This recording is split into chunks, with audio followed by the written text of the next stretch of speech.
subscribe dan nyalakan loncengnya. Thank you. Happy watching. Hai semuanya, welcome back to my channel. Oke, kembali lagi di channel aku Nisa Faryansyah. Nah, di sini aku akan mulai menjelaskan lagi tentang penyakit-penyakit yang ada di dunia kesehatan. Nah, contohnya nih bisul. Kalian pasti sering toh mendengar apa sih bisul itu? Dan pasti nggak enak banget kan kalau ada bisul di tubuh kalian. Rasanya bisa demam, bisa linu-linu, cekot-cekot, ataupun apa ya, nggak enak lah intinya, nggak nyaman gitu ya. Oke, so jangan lupa sebelum kita memulai channel ini, jangan lupa untuk subscribe dan like dan juga komen supaya aku bisa upload konten selalu tentang kesehatan lainnya. Oke. Nah, sebelum kita membahas lebih lanjut tentang bisul, kita harus tahu apa sih definisi dari bisul itu. Oke, jadi bisul itu, nah seperti yang ada di gambar itu, ya kan, di gambar pojok tuh, bisul itu bahasa kedokterannya furunkel. Nah, apa bisul atau furunkel ini? Adalah benjolan pada kulit yang berisi nanah dan terasa sakit. Nah, untuk penanganan bisul sendiri, umumnya dapat dilakukan secara mandiri, ya kan? Secara mandiri. Tapi di rumah ataupun dimanapun kalian secara mandiri pokoknya, tidak selalu di rumah sakit, tetapi ada juga beberapa kondisi yang harus dibawa ke dokter. Nah, untuk ini kita akan membahas apa sih yang bisa kita lakukan di rumah untuk menangani bisul. Oke, so kalian udah paham ya, bisul itu benjolan di kulit yang isinya nanah. Nanah itu sebenarnya sel darah putih gitu ya, yang apa ada proses peradangan, jadi dia ada sel darah putih, tapi kan rasanya nggak nyaman karena dia radang tadi, adanya perubahan warna, kemudian adanya demam biasanya kan, kemudian adanya rasa nyeri seperti itu. Oke. Nah, kemudian kita udah tahu definisinya. Jadi kita harus tahu apa sih yang menyebabkan bisul. Nih gambarnya seperti itu, pasti itu nyeri banget, banget. Dan rasanya kadang badan kita tuh agak sumer-sumer gitu loh. Apa ya, sumer-sumer tuh agak demam, meriang. Meriang bukan ya? Demam ya, oke, agak demam gitu. Jadi penyebab bisul tuh ada banyak sebenarnya. Tapi ini ada beberapa yang paling sering menyebabkan bisul atau furunkel, nama kedokteran tadi ya. Oke, yang pertama terinfeksi bakteri Staphylococcus aureus. Jadi penyebab bisul yang pertama terinfeksi bakteri Staphylococcus aureus. Ini adalah bakteri yang sering atau yang umum kita temukan akibat apa ya? Ya, pokoknya umum kita temukan di infeksi luka gitu ya, luka atau pada kulit seperti itu. Ini Staphylococcus aureus. Nah, selain bakteri, apa saja faktor penyebab lainnya? Yakni yang kedua adalah faktor kebersihan. Nah, untuk faktor kebersihan ini misalnya gaya hidup kita, misalnya kita jarang mandi itu bisa loh. Kemudian apa? Kita keluar tidak menggunakan sandal atau sepatu atau alas kaki yang melindungi itu bisa. Kemudian kita tidak mencuci kaki sebelum aktivitas lainnya, misalnya kita dari luar, nah kita nggak memakai alas kaki, kemudian kita tidak mencuci kaki kita, nah itu bisa menyebabkan. Salah satunya karena faktor kebersihan tadi, ya kan. Faktor kebersihan ini tergantung individu masing-masing ya. Jadi semakin kalian itu mengurus diri kalian atau menjaga kebersihan kalian, maka semakin kalian bisa terhindar dari bisul, ya kan. Kemudian ada pun juga menurunnya daya tahan tubuh. Nah, sebenarnya ini kan proses infeksi, masuknya zat asing atau patogen atau bakteri itu ke dalam tubuh kita. Nah, kalau tubuh kita meresponnya dengan baik, imunitas kita baik, maka bisa melawan. Tapi kalau misalnya imunitas kita kurang, maka yang terjadi adalah yaitu tadi kita kena bisul seperti itu ya. Jadi bedakan antara imunitas menurun. Jadi imunitas menurun tuh ternyata bisa ya, iya bisa. Meskipun dia memang apa ya pada setiap orang itu berbeda-beda gitu ya. Tapi itu bisa menyebabkan bisul gitu ya. Jadi apalagi seperti masa pandemi ini ya kan, imunitas kita harus benar-benar dijaga seperti itu ya, supaya terhindar dari bisul gitu ya. Jadi ini adalah penyebab bisul, ada 3 yang paling banyak ya ini ya. Oke. Kemudian tanda dan gejala. Apa saja sih tanda dan gejala bisul atau bisulon, ya kan?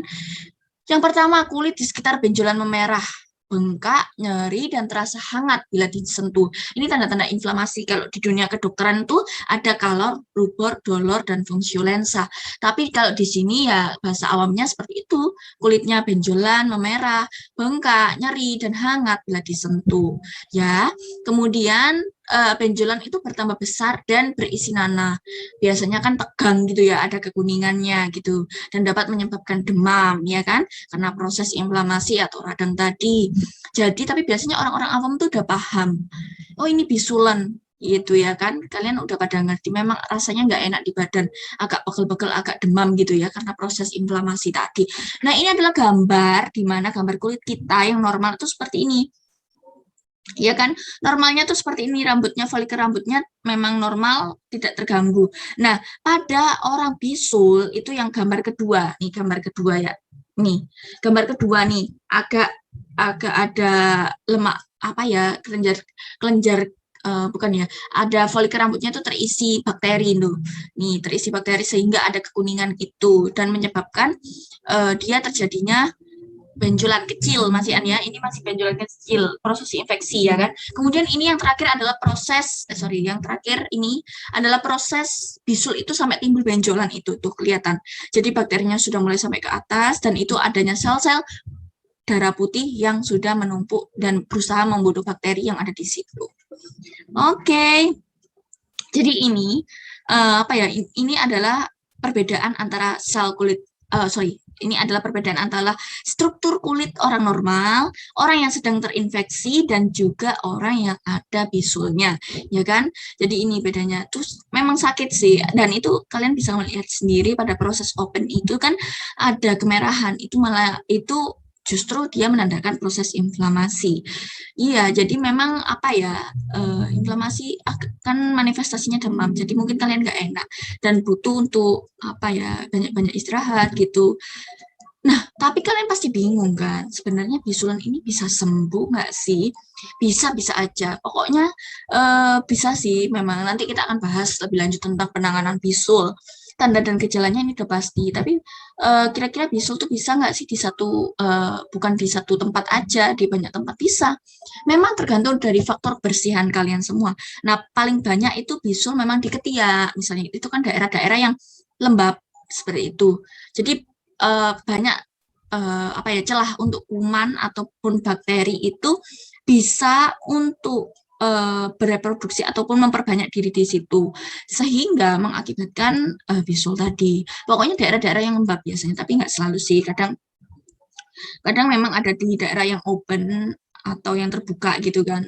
Tapi itu juga tergantung kebiasaan kalian. Misalnya yaitu tadi kalian nggak pakai sandal, itu kan masih kaki kan daerah terbuka, tapi bisa terinfeksi, ya kan?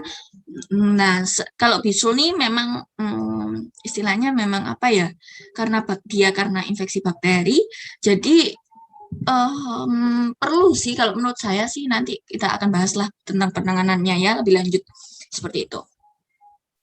Oke, karena kita udah penasaran tentang penanganan, nah tapi sebelum penanganan kita akan membahas tentang cara mencegah bisul. Ya, ini yang pertama, selalu budayakan pola hidup sehat dan juga bersih, itu memang yang utama dari penyakit apapun itu, karena yang kita perkokoh itu imunitas kita, sehingga semakin kita kuat, semakin imunitas kita kuat tuh semakin kita tidak mudah terserang penyakit. Kemudian yang kedua, memaksimalkan perlindungan tubuh terhadap kuman dan debu. Jadi itu tadi, menggunakan alas kaki, ya kan, memaksimalkan perlindungan. Misalnya kemudian menggunakan sarung tangan ketika misalnya bercocok tanam lah gitu ya kan, ataupun yang lainnya. Kemudian mengkonsumsi makanan sehat dan juga bergizi, ini gunanya untuk mendopling atau mensupport imun kita juga. Kemudian kurangi makanan berprotein tinggi, ya kan, karena berprotein itu bisa tapi ya nggak dikurangi banget ya kan, ya secukupnya lah intinya ya kan. Kemudian hindari pencabutan terhadap bulu tubuh. Nah, biasanya kan kayak di ketiak gitu-gitu. Nah, ladies-ladies nih, kalau misalnya membersihkan bulu-bulu ketiak seperti itu, bulu-bulu atau bulu-bulu di kemaluan kurang bersih dan higienitasnya kurang, maka ini bisa menjadikan faktor penyebab bisul itu terjadi. Kemudian hindari penggunaan barang pribadi secara bersamaan. Jadi dapat menyebabkan infeksi sehingga menyebabkan bisul. Oke, next. Nah, kita tiba di cara perawatan dan pengobatan. Nah, sebenarnya cara perawatan dan pengobatan ini yang kita bisa lakukan di rumah, dan seandainya para followers, kok followers ya, subscriber aku, kok gitu ya kan? Oke, pokoknya para yang nonton ini, kalian merasa bisa menangani bisul ini bisa, tapi kalau misalnya kalian sudah mulai nyeri banget atau apapun yang kalian rasakan yang sudah mengganggu aktivitas kalian, itu kalian konsulkan ke dokter. Jangan ragu untuk berobat ke dokter, oke? Ini sementara yang bisa kita lakukan di rumah. Yang pertama, kompres bisul dengan air hangat.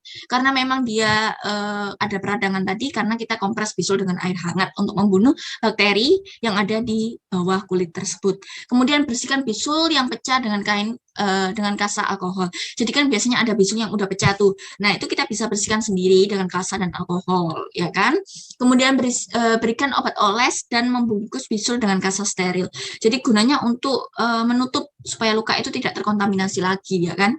Kemudian obat olesnya ini biasanya ya antibiotik. Tapi kan secara umum itu kita tidak bisa mendapatkan antibiotik, ya kan, secara gampang gitu, bisa diberikan gentamicin seperti itu, antibiotik. Kemudian ganti perban sesering mungkin untuk menjaga kebersihan, dan jangan lupa cuci tangan sebelum dan setelah mengobati bisul. Jadi memang higienitas itu penting, jangan sampai kita ingin merawat bisul kita atau mengobati bisul kita, tapi malah menumpuk kuman dan bakteri lagi di situ. Jadi malah enggak sembuh-sembuh jadinya kayak gitu ya. Jadi ini adalah cara dan perawatan juga pengobatan yang kita bisa lakukan di rumah. Oke, cukup sekian paparan aku atau penjelasan aku tentang bisul. Nah, untuk kalian, don't forget to subscribe please. Bantu aku untuk ngembangin konten ini dengan cara subscribe YouTube channel aku, Nisa Variansyah.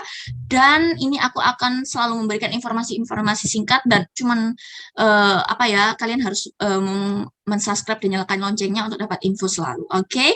Subscribe Nisa Variansyah, dan kolom komentar diisi kalian mau topik apa selanjutnya. Kemudian juga follow Instagramku @nisa_variansyah untuk Q&A seputar topik-topik tentang kesehatan lainnya ataupun yang mau kalian requestkan untuk dibahas di YouTube channel aku. Terima kasih, semoga bermanfaat. See you on the next content. Thank you.